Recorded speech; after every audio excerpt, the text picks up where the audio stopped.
You're recording. Hi. Hello, everyone, and welcome to In the Know, a Penguin Random House Book Club author event in partnership with OverDrive. I'm your moderator, Andrienne Cruz from Azusa City Library in California, and I am delighted to have four wonderful authors join us today.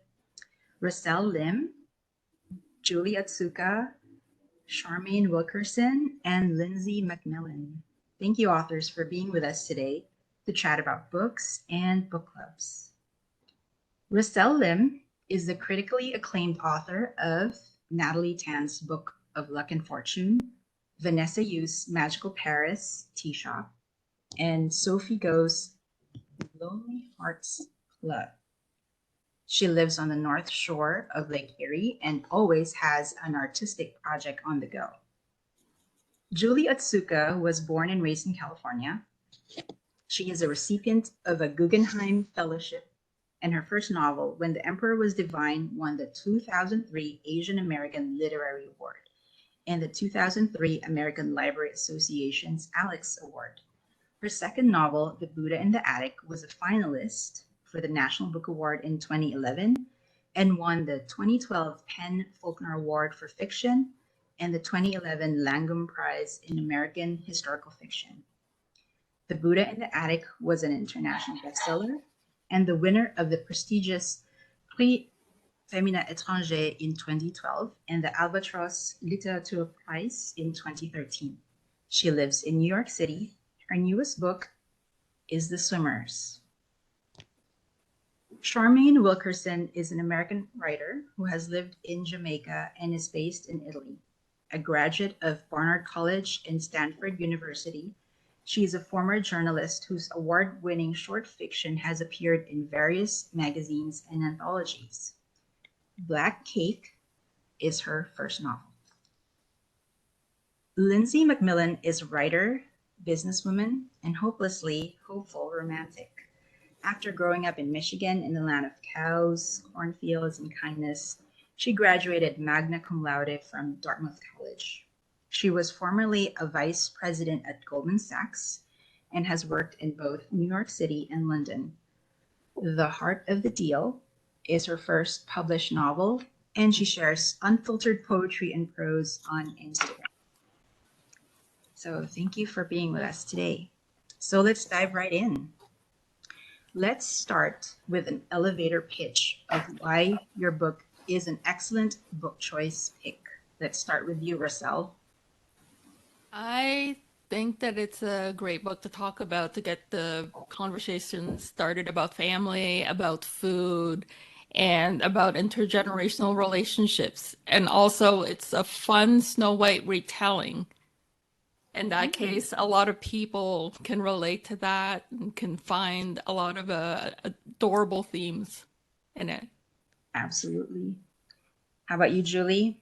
Care to share your elevator pitch with us? Yeah, sure. I've never done one before. So, well, I think what I've noticed is that often the participants in the book clubs that I visited are older, middle-aged women like myself. And the novel deals with issues that are particularly relevant to middle-aged women, I think, who are dealing with the decline of their parents. So I think it's something that many readers can relate to in terms of having a parent who's ailing from dementia. Yes, yes. Charmaine? Well, my novel gets its title from the name of a traditional Caribbean fruitcake. And there's a cake in the story, but it's really a multi-generational family drama. And it explores a number of different issues from identity to relationships, loyalty, betrayal. And really, I think of it as a kind of a conversation on the ways in which stories help us to shape our identities and how we then go out into the world and navigate our relationships based on how we see ourselves versus how others see us. Great. And finally, Lindsay? Yeah, so The Heart of the Deal was inspired by my own experiences in my 20s figuring out life and love in New York. And I was working on Wall Street. It features a young woman in the business world who is leaning on her female friends to go through all of the trials and tribulations of dating, friendships, work, and just really carving our own authentic path. And while the characters are in their late 20s, it really appeals to women across the board, anyone who has felt adrift in their life, trying to figure out what path they should be on or shouldn't be on. And the book came out in June, and it's been wonderful to hear how many older women into, my mom's generation, my grandmother's generation, who are really connecting with this and, kind of thinking back nostalgically to their own 20s, and then also learning a little bit, oh, this is what the dating world is like today in New York. And then just one last thing, it also touches on mental health.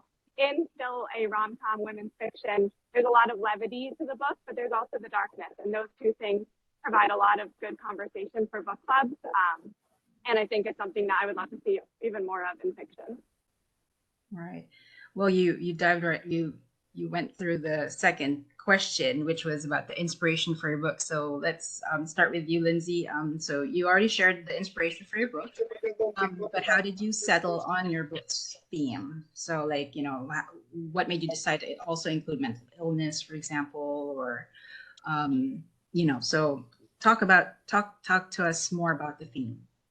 Yeah, absolutely. So as I alluded to, it was a season of my life that there was all this emotional volatility, and my friends and I, really supporting each other through the dating apps in New York, through the tough corporate grind, and also through dating partners who battled depression and mental illness. And that was particularly something that I wanted to dive into to help move that conversation forward and normalize talking about mental health and mental illness, and particularly exploring it through fiction. So for me, I started with Ray and Ellen, the two female leads. They're two best friends. They live in a 6th-floor walk-up in New York. I really started with them, and then the romantic interest and all of that kind of flowed from them, but they were my two strong leads, and inspired in large part by my own best friend and me. Oh, cool. How about you, Charmaine? Tell us a bit about the inspiration for your book. How did you settle on your book's theme?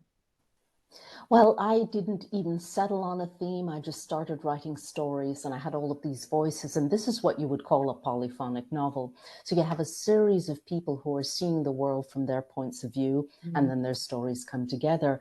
But there was a point at which that black cake walked into the story, which was a story that was going back and forth between the past and the present, that went from California to the Caribbean to the UK.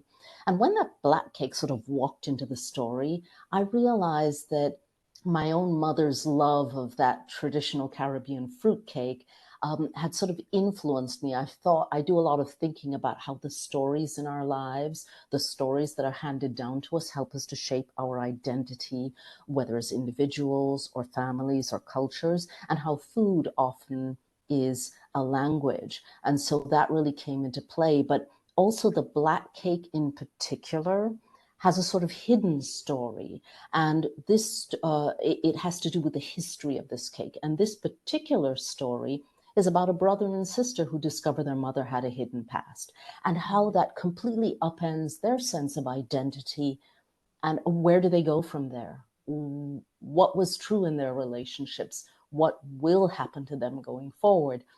So the cake kind of symbolizes this idea of how the stories people tell us as we go forward in life, how the stories people hand down to us from other generations or from other parts of the world help to shape our identities, whether they are told or whether they are not told. And again, that can happen at the individual level for the brother and sister who find out about their mother, or it can happen at the level of an entire culture. And I kind of play with that aspect also through the various stories in Black Cake. Thank you. Julie, care to share about your inspiration and your theme? Sure. I don't really think in terms of themes. Like, sure, I mean, I just kind of begin to write almost in a very haphazard way initially, but I did have two areas of interest, and they seemed initially very disparate. And one was I wanted to write about swimming. I grew up in Southern California, so I spent a lot of time at the beach in the summer. And then when I moved to New York, I spent a lot of time at my local neighborhood pool, and I was just fascinated by this community of rather fanatic swimmers who just couldn't get through a day unless they'd had their daily swim. And I am very interested in communities. I was also interested in the group dynamics of the locker room. It just was a fascinating world to write about.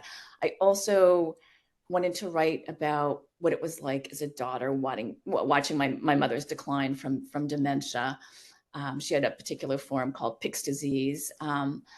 So I wasn't sure how to combine those two, I guess you could call them themes, areas, subjects of just areas of interest, until I came up with this particular character who's kind of threaded throughout both halves of the book. She's kind of the bridge between parts 1 and 2. But for me, it's a very sort of odd structure. I don't know if it works for everyone. Some people like the pool half better and want to stay in the pool the entire novel. Some people like the second half better.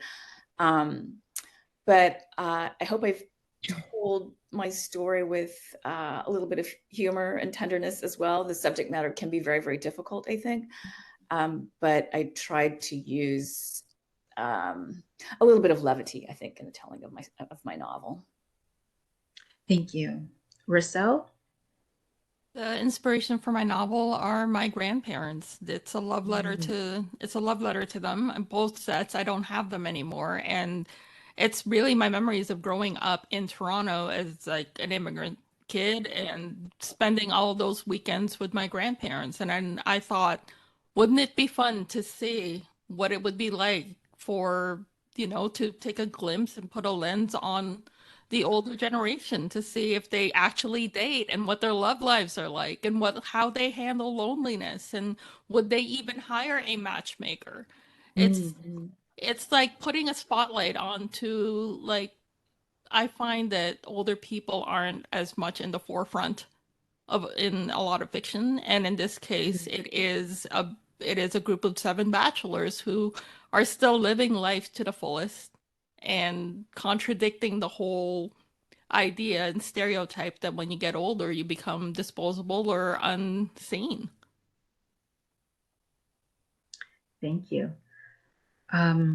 So have any of you been a guest speaker at a book club? And what was it like, if you care to share with us, if any of you have?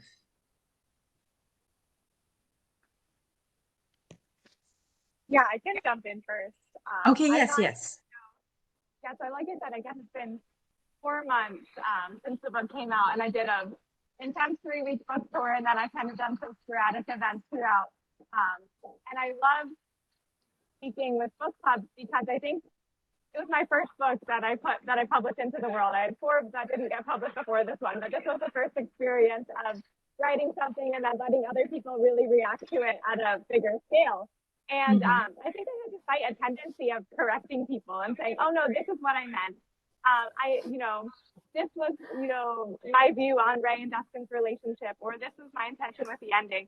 And it was this cool experience of kind of stepping back and realizing there's no wrong interpretation. That's the beauty of art, is that everyone gets to hold it up, bring their own story into it, and then, use their own imagination to connect with it. And I think that was a very humbling and growth experience for me.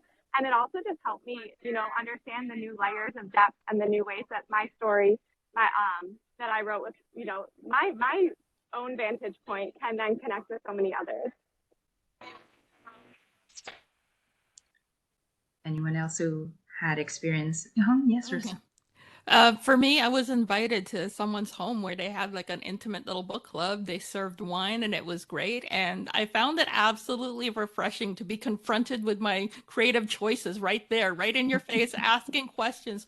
Why did you do this? Or why is this plot point? And you have that instant feedback, and it's so refreshing to see such a visceral reaction to a story that you've written and a story that you've created, and all of the questions that they want to know that you never really thought about as a writer, as in like, why did you make this choice? Did you ever think like, whatever happened? I want to know what happens to this character off the pages. Can you tell me right now? Because you're sitting right here, and I have my own idea in my head of how the story ends. It was just absolutely delightful, to be honest, because there was food and wine and great company.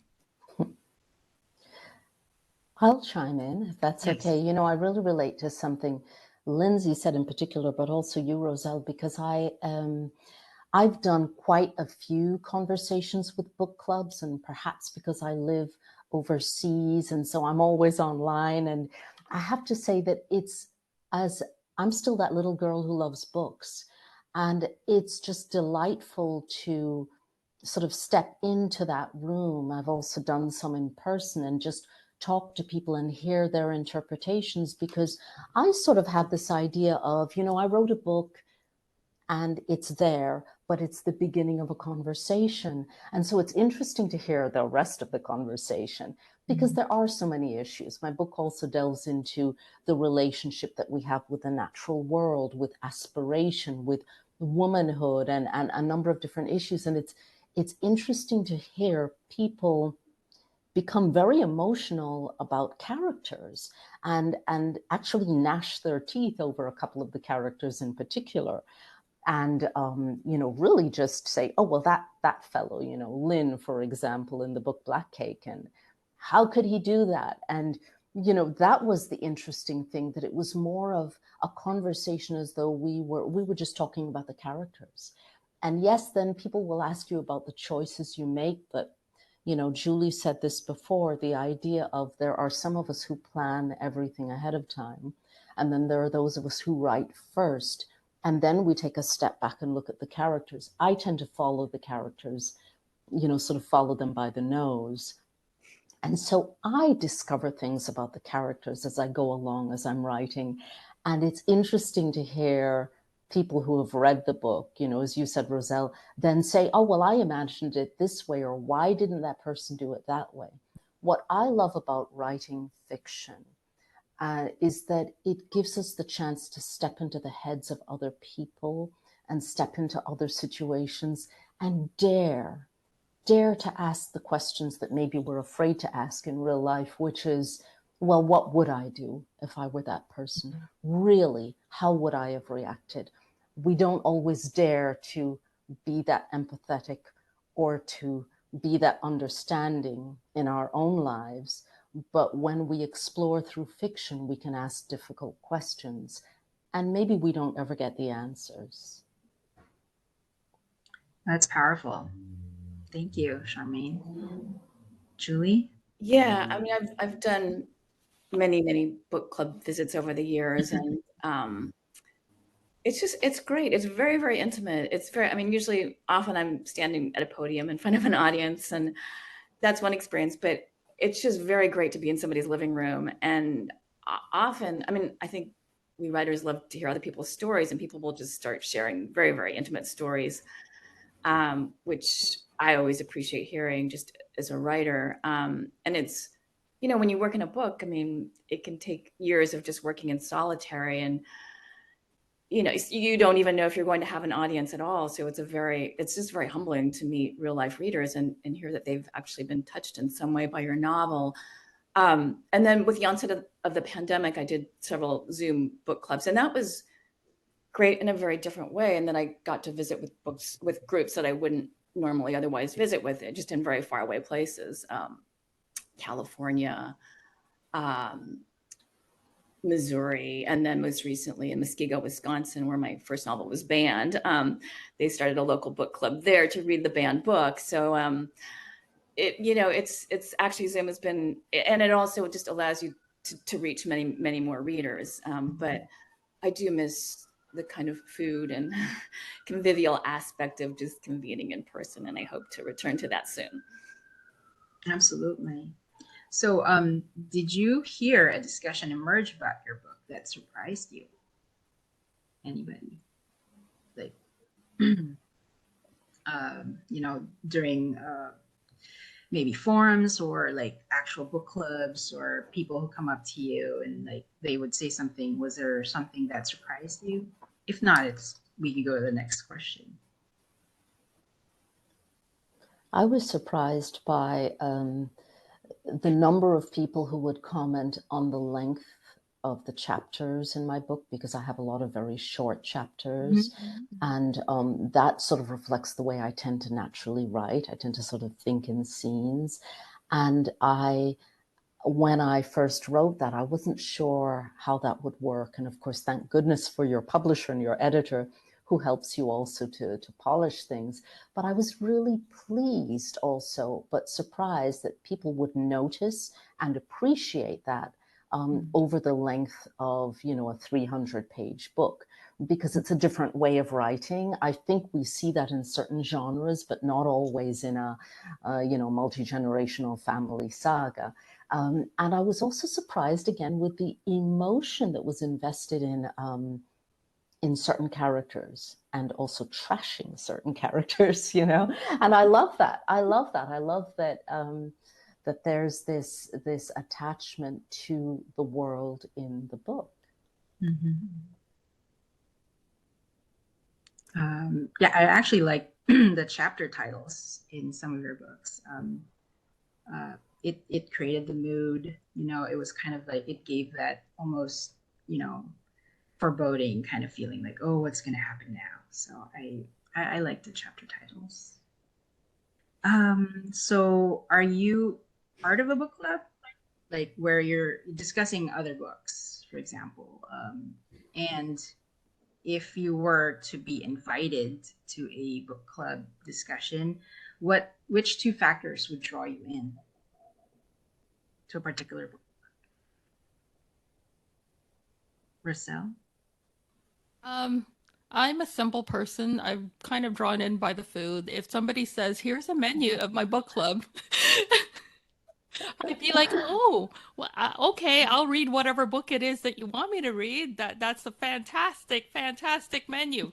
Count me in, please and thank you. I will contribute and add in my own little dish myself. But I think to me, because food is so important in my books, and that I find it to be a very much a communal and a hidden language with many people, that it's one of those open invitations that if I see it listed, I immediately catches my interest and my stomach. That's amazing. Which other, anybody want to share, like, which two factors might draw you to a book discussion?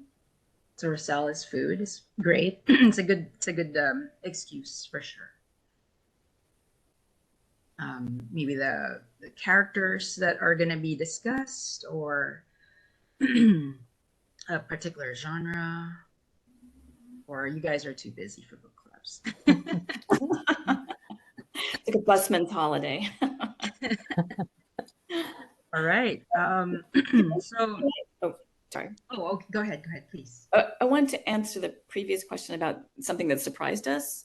Oh, yes, yes. Yeah, I was just surprised by how many other readers that I met who also felt in some way like they were imperfect daughters. I think that, women often end up as the caretakers for their parents. And I think that we're often just very, very hard on ourselves. Whereas I think men, I don't know, cook a dinner and you feel like a hero. But so that in a way was very comforting to me. I think, no matter how much you do for your parents, you somehow feel like you're not just meeting some mythical bar. So that was actually, it was comforting to hear that. Absolutely. Just want to chime in with that, or we can move to the next question.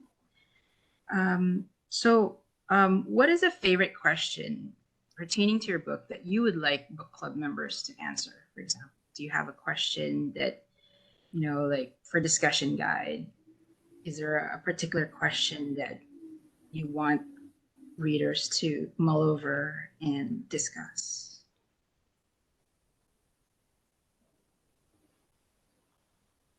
Lindsay? For this one, yeah. So with my book being called The Heart of the Deal, the big thing is that the main character, Ray, is approaching her love life like a business deal.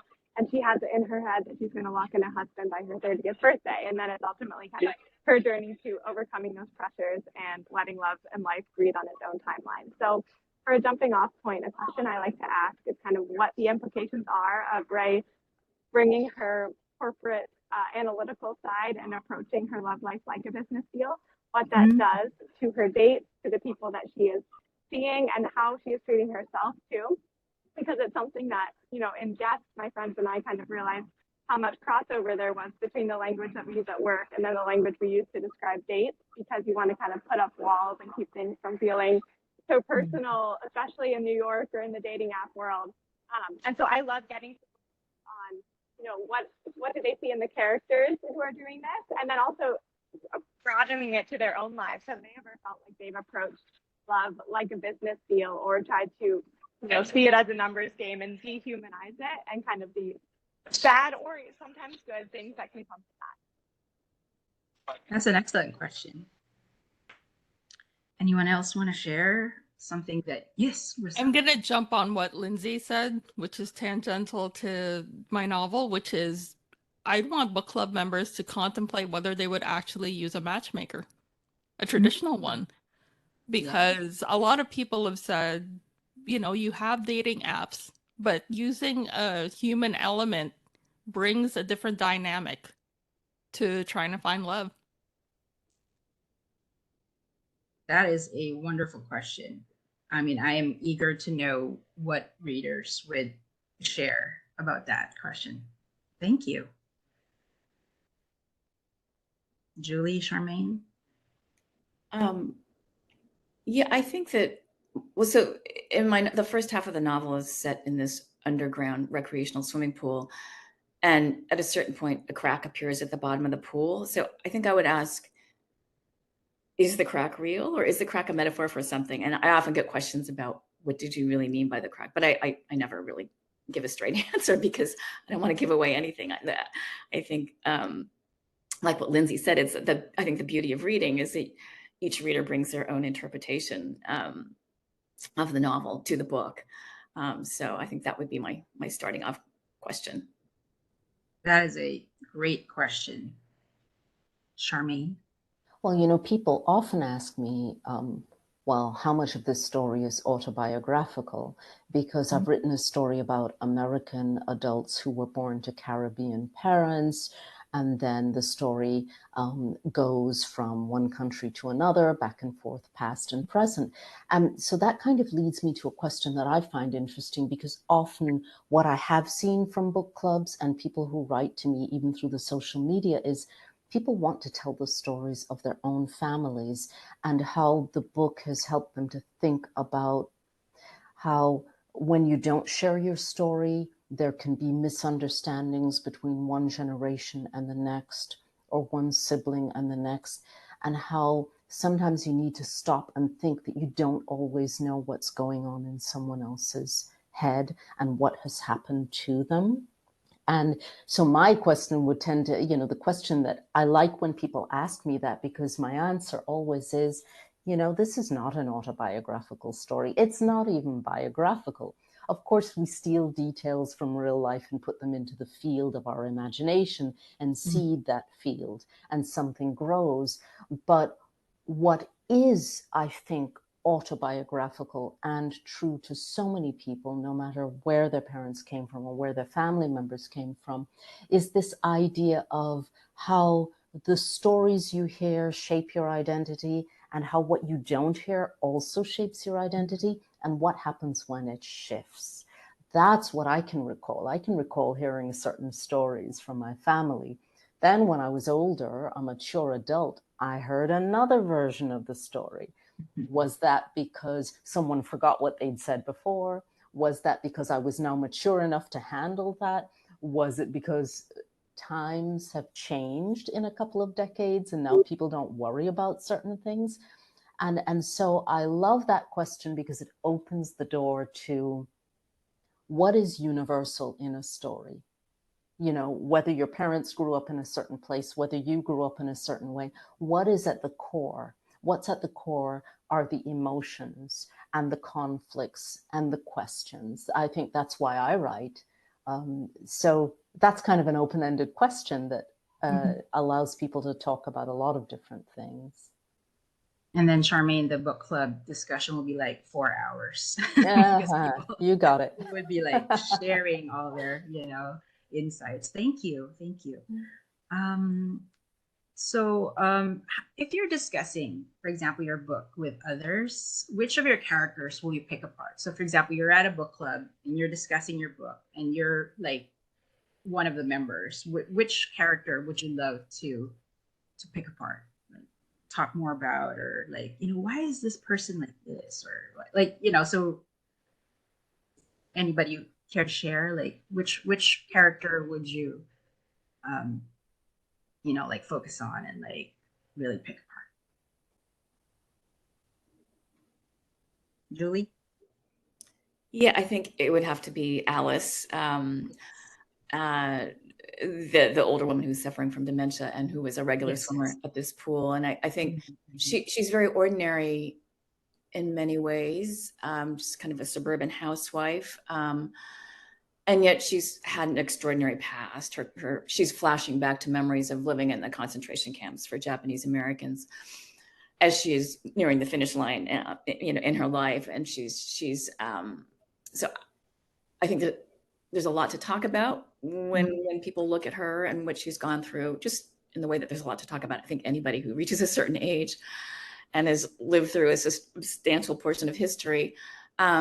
She's also somebody who's not quite fully realized, and that if she had been born 30 years later, I think she would have had a lot more opportunities, because she's a woman of a certain generation who grew up in, kind of came of age in the 50s, and was really shaped by that time, and what a woman could or could not do. But I think and then she's also just a simple case study, in Yes. terms of watching somebody, and going through their progression in terms of their decline from Pick's disease. Thank you. Anybody else want to offer like a character, side character, like secondary character, or somebody who you just want to pick apart? Yes, Rosa. My kind of. Oh, Lindsay. Yeah, Lindsay, go go ahead. ahead. Go ahead. Okay. Sorry. For me, it's the mother. It's always like everybody wants to talk about the mother because she's the evil step mother, or basically that kind of the like archetype. And the thing is that what I wanted to, I hope it sparks a dialogue about, generational expectations and generational trauma, and how, especially in my culture, how it's so important that you do your parents proud and you take care of them in their old age, and how you're supposed to put your needs above your parents' needs, and how there are certain cycles that mothers and daughters go through where they're making the same mistakes, and it gets passed on, and it's this kind of like unfortunate karma that gets passed on to the next until the end of that lane, or the end of that chain, decides that this isn't something that is worth carrying, or the burden is no longer theirs. Go ahead, Lindsay. Thank you. Thank you. That's really great. Yeah, I mean, I would say the one I'm most curious people's reactions to, and it harkens back to the question about what surprised us, but I hadn't realized that Dustin, Ray, the main character's love interest, was so controversial. So he battles depression, and that, I think the primary conversation is around Ray and then her best friend Ellen and their friendship. But as a still main and side character, Dustin really has become controversial in that some really feel like that relationship is toxic between Ray and Dustin, and that his depression is making this toxic, and that Ray should just cut her losses and leave, essentially. And then some are saying, support the partner through that and maintain boundaries. But she kind of has to realize that his depression kind of seeps over and impacts her life as well. So I'm really interested in hearing people's take on what they think of Dustin, if they're rooting for Ray and Dustin to end up together, if they're not, and then kind of what impact, more than Dustin himself, what impact that relationship has on Ray. I'm rooting for Dustin. Charmaine? Well, I find Benny, the daughter, the brother and sister who find out their mother has a hidden past, I find Benny interesting as a character. And she was also a challenge to write because, you have Byron and Benny who were once inseparable as brother and sister. And then there was a huge rift in their family. And Benny's interesting to me because she is both very strong in her sense of self and who she believes herself to be, and yet is constantly struggling against the expectations and the stereotypes of other people. And so when her parents hesitate in a crucial moment, she strikes out at them.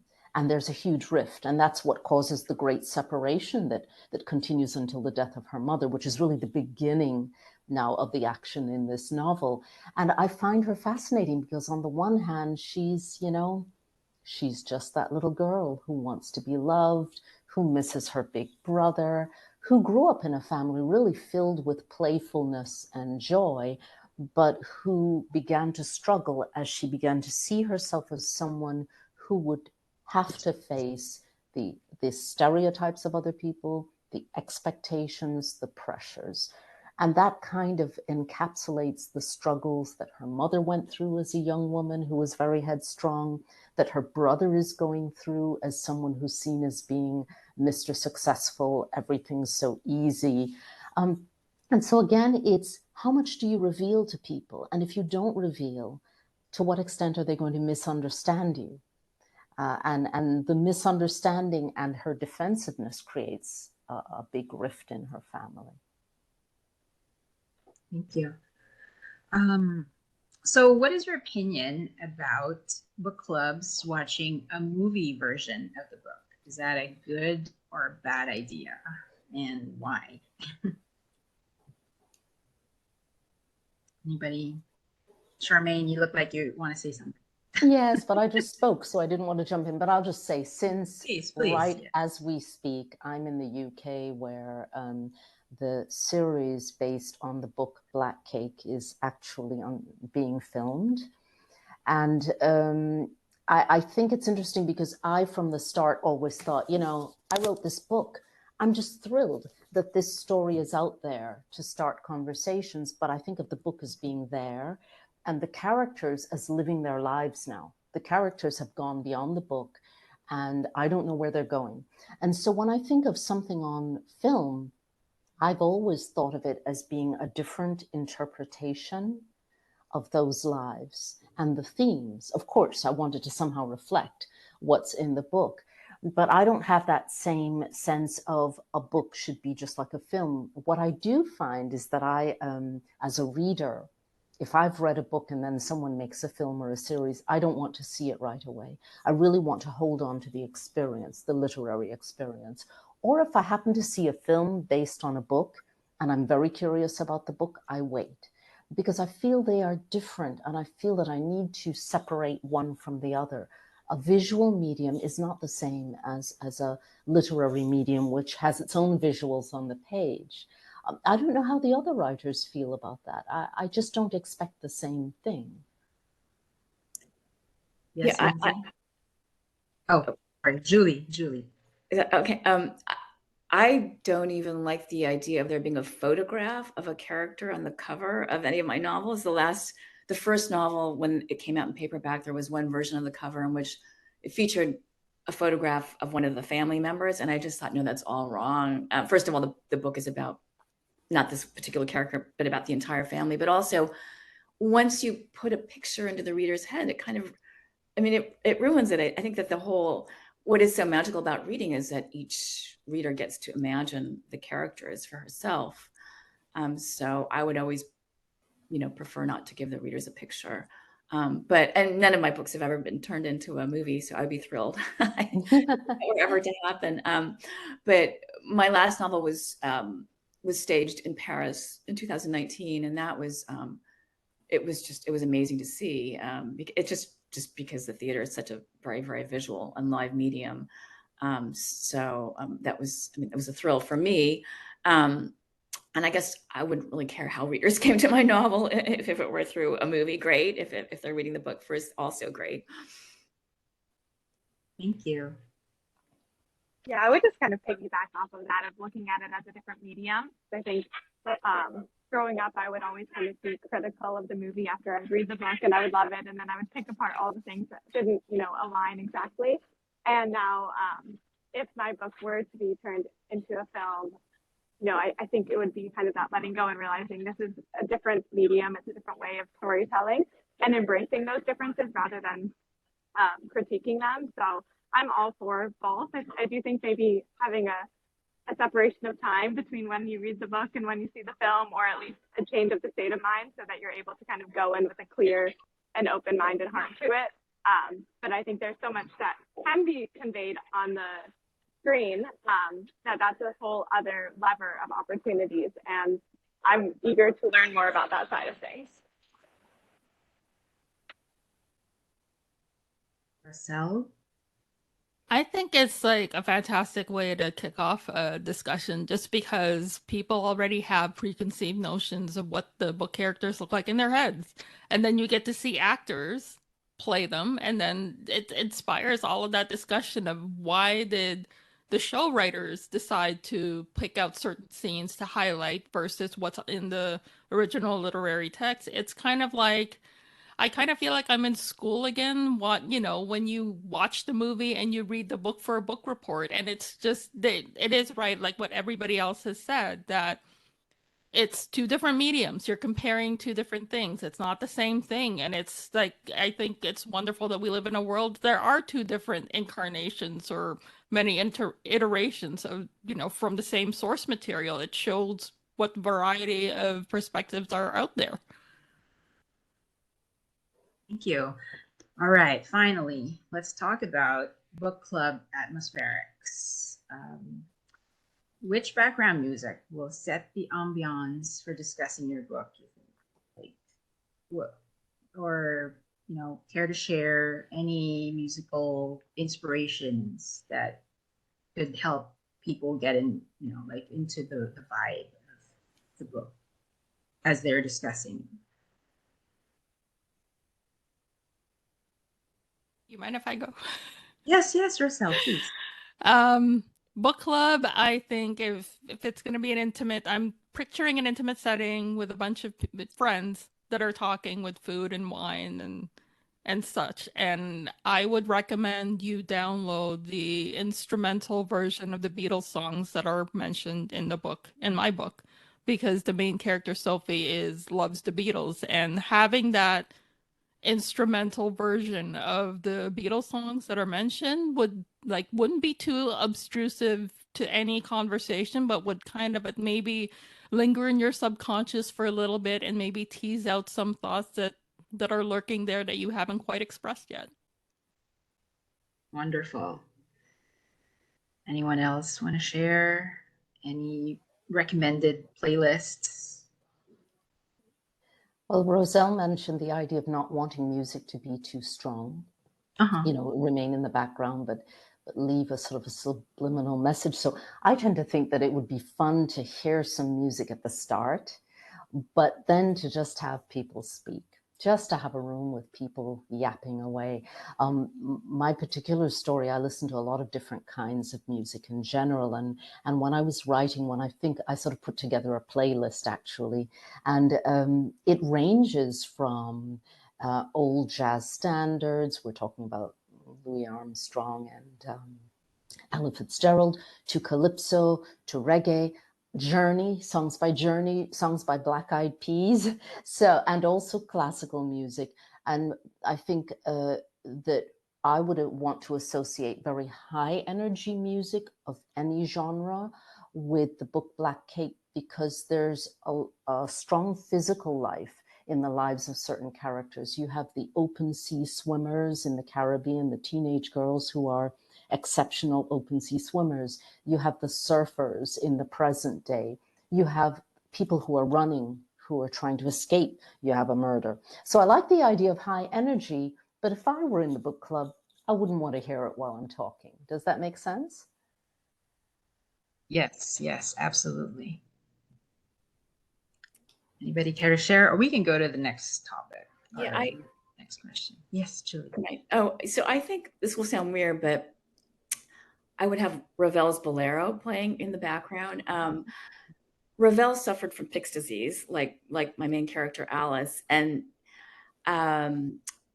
people suspect that he was beginning to succumb to his disease when he was actually composing Bolero, which is why it just has these just repetitive riffs on these two themes. And repetition is definitely a symptom of Pick's disease. And when I was finishing the novel and just going through the copy edits, which I just hate that phase, just so really stressful.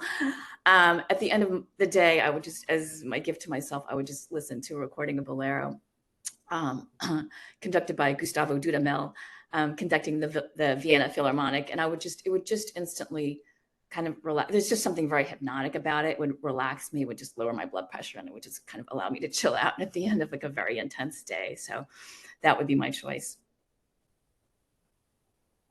Wonderful. Finally, with New York being a major character in the book, it actually just came to me as I was back in the city visiting this week. But I think I picture kind of a subway or a street performer, those people you kind of stumble upon when you're in a bad mood, and then you're waiting for your train, it's delayed, and then this beautiful voice, emanates and ricochets off the grimy subway walls, and it just fills your soul and your heart. And I would love to kind of have, probably at the end of the book club, but get people up dancing and celebrating and feeling alive and celebrating other people's dreams and their own through that kind of music.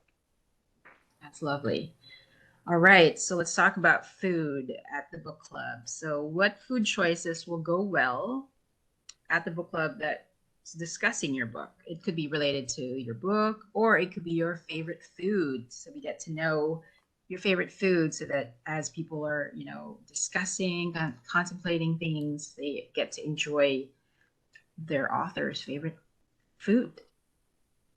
Anybody want to share? Rochelle, I know your book has like these bows, so.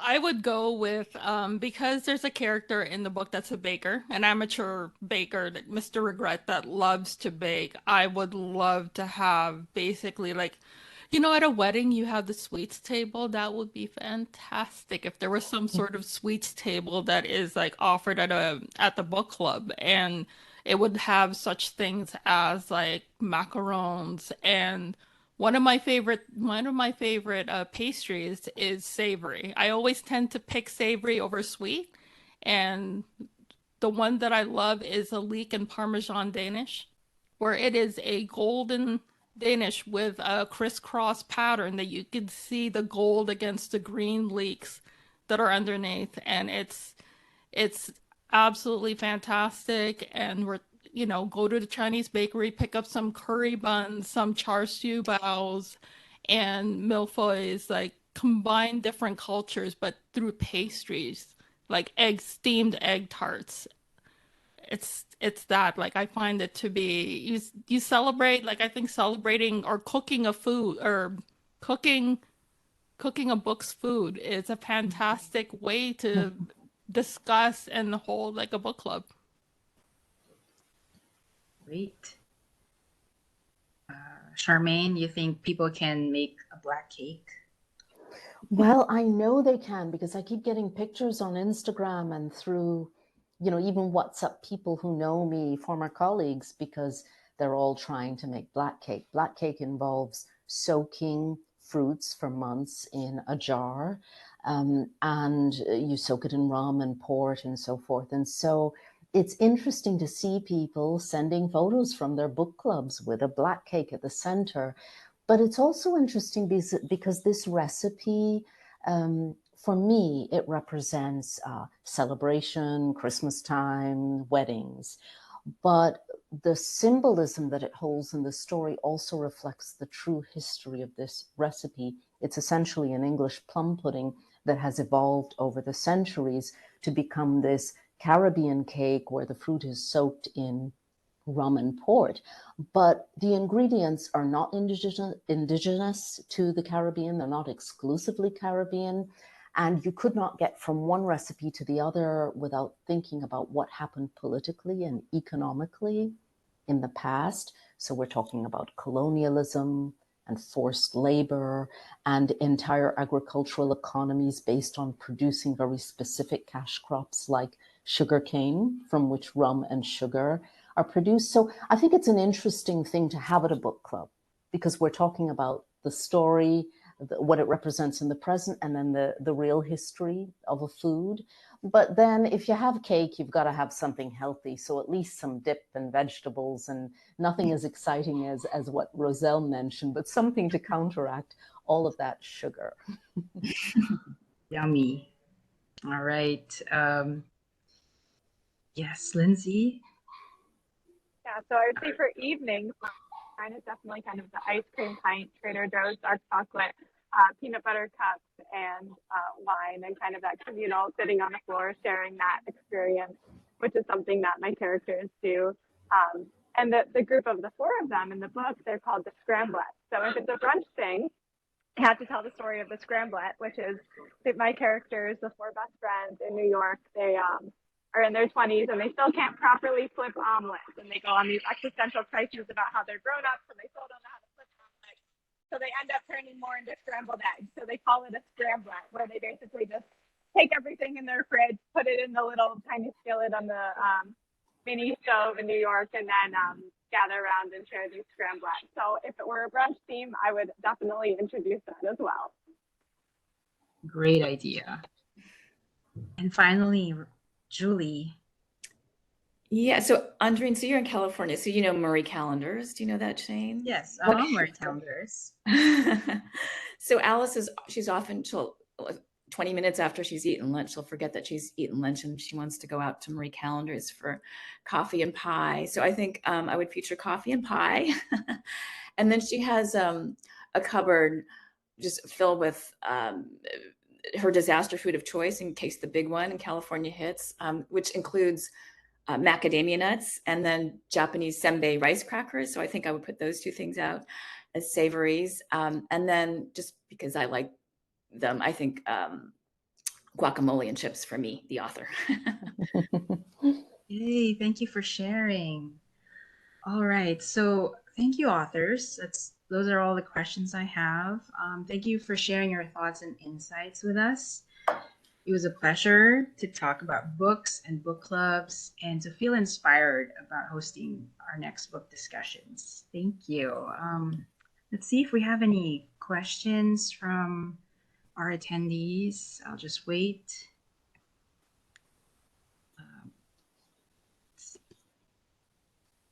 But yeah, I loved hearing all about those food. Let's see. I think we ought to have a party in person and have those menus brought to life. The pastries with the leeks and the guacamole and the Marie Penguin Random Callender's. House is, like they can throw a party. So I'm sure they could. So I second that. That would be phenomenal. I'm hungry already.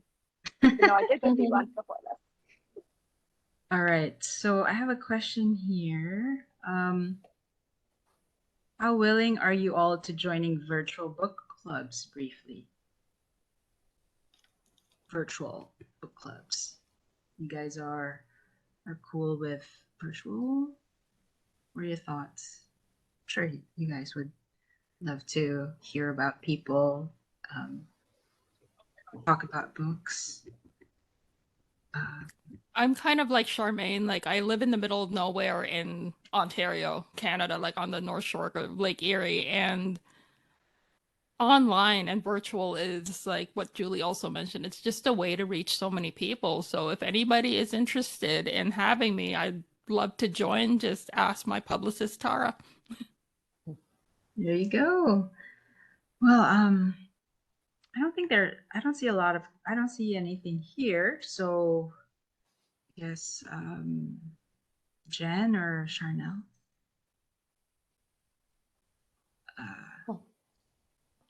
Did someone say something about an audiobook? I need my spectacles in order to read what people are putting on the screen. Oh, it said, okay. Do you listen to the audio editions of your books? What do you guys think of the audio editions? Well, I had to listen to the audiobook because I think once it's done, you do have to. And it was so beautifully done with the different accents. 2 actors, voice actors did the book. And I just loved it, but it was strange for me at first because it was my first encounter with the idea of the written words on the page being read by someone. And as a reader, I love audiobooks. I love to listen to books, but it was a new experience. Yeah, I listened to it just the first time, but also I haven't gone back and reread the physical book after it's done because, as we know with books, they're never really done, right? There's a point when we kind of say, okay, put it out into the world. And sometimes I get in my head, even as Julie was alluding to, with all the copy edits for the last round, it's like you can kind of drive yourself insane by overthinking or wanting to change a word that you can't change anymore. So I've kind of just had to let it be, do my yoga and meditation, and put it out into the world. And the audio kind of just being another way for people to experience it. It's interesting how many are listening to the audiobook as opposed to reading. I'm not sure what the stats are, but I'd be curious about that because probably a larger percent than I thought are listening to the audiobook.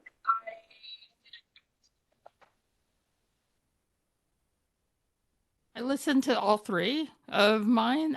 Catherine Ho did a fantastic job with my debut. Nancy Wu did a great job with Vanessa, and Annie Q was the one who did the audiobook for Sophie. And it's just really wonderful to kind of hear it come to life in a different way, sort of like if it was in film. It's just another, again, version of it. And it's just really lovely to have on when you're doing something like cross stitching or driving, like having a long road trip.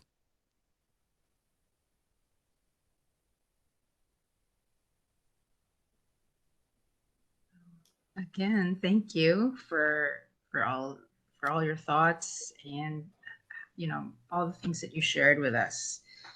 It was a pleasure to be here. Thank you. Thank you so much for hosting, and it's so nice to meet the other authors as well. I'm very inspired after this. And so also I wanted to tell the attendees that there are some book club resources available, as you can see from the slides, for title suggestions, sample discussions. So please don't forget to check it out.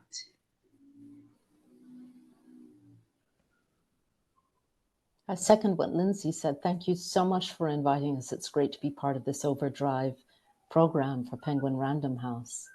Yes. It's a wonderful discussion. Thank you.